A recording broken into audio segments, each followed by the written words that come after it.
ಬೇಕೇ ಬೇಕು ಕನ್ನಡ ವಿರೋಧಿ ವಿಜಯ್ಗೆ, ಕನ್ನಡ ವಿರೋಧಿ ತಮಿಳುನಾಡು ಮುಖ್ಯಮಂತ್ರಿಗೆ, ಕನ್ನಡಿಗರ ವಿರೋಧಿ ತಮಿಳುನಾಡು ಮುಖ್ಯಮಂತ್ರಿಗೆ.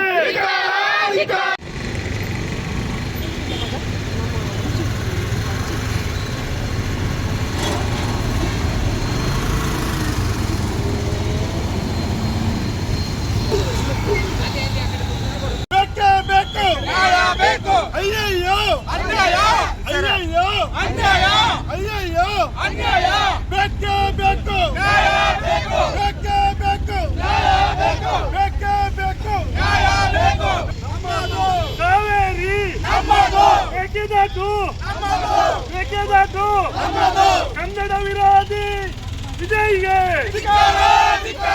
ಕನ್ನಡ ವಿರೋಧಿ ತಮಿಳುನಾಡು ಮುಖ್ಯಮಂತ್ರಿ ಬೇಕು ನ್ಯಾಯ ಬೇಕು, ಬೇಕೇ ಬೇಕು ನ್ಯಾಯ ಬೇಕು, ಬೇಕೇ ಬೇಕು ನ್ಯಾಯ ಬೇಕು, ಬೇಕೇ ಬೇಕು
ಜಟಾಪಟಿ ನಡೀತದೆ. ಅದೇನಂತದ್ದು ಮೇಕೆದಾಟು ಯೋಜನೆಯನ್ನು ಮಾಡ್ಬೇಕಂದ್ರೆ ಕರ್ನಾಟಕ ಆಗ್ರಹ ಮಾಡಿದ್ರು.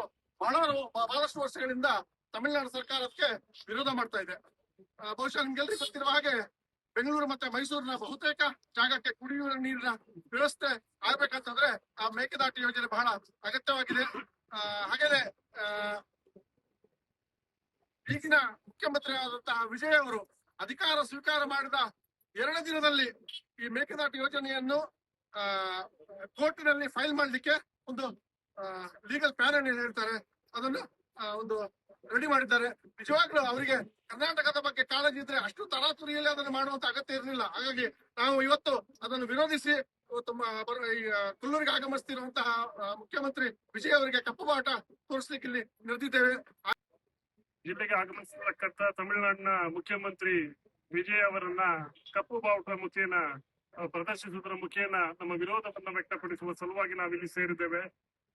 ಕರ್ನಾಟಕ ರಾಜ್ಯ ಮತ್ತು ತಮಿಳುನಾಡಿನ ಒಂದು ಯೋಜನೆ ಏನಿದೆ ನೀವೆಲ್ಲ ಗಮನಿಸಿರಬಹುದು. ಮೇಕೆದಾಟು ಯೋಜನೆ ಕನಕಪುರ ತಾಲೂಕಿನಲ್ಲಿ ಇರತಕ್ಕಂಥ ಮೇಕೆದಾಟು ಕಾವೇರಿ ನದಿ ಹಾಗೂ ಕಾವೇರಿಯ ಉಪನದಿಯ ಭಾಗದಲ್ಲಿ ಮೇಕೆದಾಟಿನಿಂದ 2 ಕಿಲೋಮೀಟರ್ ದೂರದ ವ್ಯಾಪ್ತಿಯಲ್ಲಿ ರಾಜ್ಯ ಸರ್ಕಾರ ನಿರ್ದೇಶಿಸಿರ್ತಕ್ಕಂತಹ ಜಾಗದಲ್ಲಿ ಮೇಕೆದಾಟು ಯೋಜನೆಯನ್ನು ಆರಂಭಿಸಲು ರಾಜ್ಯ ಸರ್ಕಾರ ಯೋಜನೆಯನ್ನ ಮಾಡಿತ್ತು. ಈ ದಿಸೆಯಲ್ಲಿ ಈಗಾಗಲೇ ಕರ್ನಾಟಕ ಸರ್ಕಾರ ಆ ಕಾರ್ಯಕ್ರಮವನ್ನ ಹಮ್ಮಿಕೊಂಡಿರ್ತಕ್ಕಂಥ ಕಾರ್ಯಕ್ರಮವನ್ನ ಇಂದು ತಮಿಳುನಾಡಿನ ಮುಖ್ಯಮಂತ್ರಿಗಳು ಅದನ್ನ ವಿರೋಧಿಸ್ತಾ ಇದ್ದಾರೆ.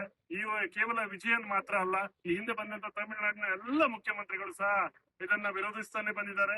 ಆದ್ರೆ ಈ ಬಾರಿ ರಾಜ್ಯ ಸರ್ಕಾರವನ್ನ ವಿನಂತಿ ಮಾಡಿಕೊಳ್ತಾ ಇದ್ದೇವೆ, ತಕ್ಷಣ ಮೇಕೆದಾಟು ಯೋಜನೆ ಜಾರಿಯಾಗಬೇಕು.